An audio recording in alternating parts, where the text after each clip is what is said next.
Вратата е отворена за португалскиот предлог. Ова е се што во моментов го знаеме како став на Софија. Вели председателот Стево Пендаровски овде во Рим во изјавата што ја даде. Тоа е впечатокот што го има по патувањето со председателот Радев, но и кусата средба што ја има во Скопје. Пендаровски во изјавата што ја даде попладнево рече дека ставот на Софија во моментов го формулира само председателот Радев, бидејќи нема други функционални институции.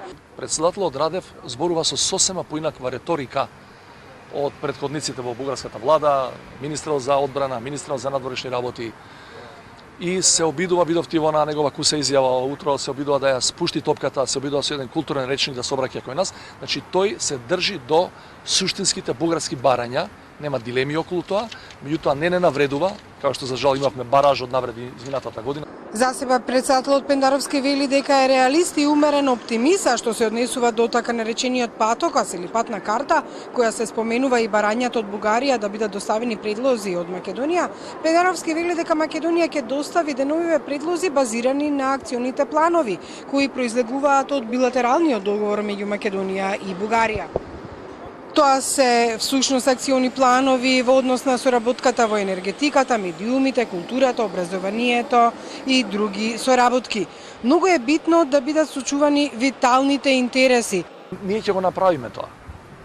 Немој да се држиме толку за формата, дали ќе биде во рамки на Советот или во рамки на Комисијата, дали ќе се вика вака или насловот ќе биде инаку. Многу ми е битно дали при тоа ќе бидат сочувани виталните македонски национални државни интереси. Председателот Пендаровски нагласи дека нема ништо против во преговорите да се вклучи и трета страна, земја членка на Унијата, особено во составот на историската комисија, и да го сподели своето искуство од други вакви медиации. Оваа изјава на Пендаровски уследи и посредбата со италијанскиот претседател Серджо Матарела, кој го поддржува интеграцијскиот процес на Македонија во Европската Унија. Најавена е посета на италијанскиот претседател во Македонија до крајот на годината, и тоа би била практично посета на еден италијански претседател која е некаде по 20 години. Утре повторно ќе се сретнат Пендаровски и Радев. Тие ќе одат заедно да положат цвеќе во базиликата Санта Марија Маджоре, каде што ќе положат цвеќе на пложата на словенското писмо. Ќе видиме што ќе кажат во изјавите по таа средба. Имаат и посебни приватни аудиенции кај папата во Ватикан.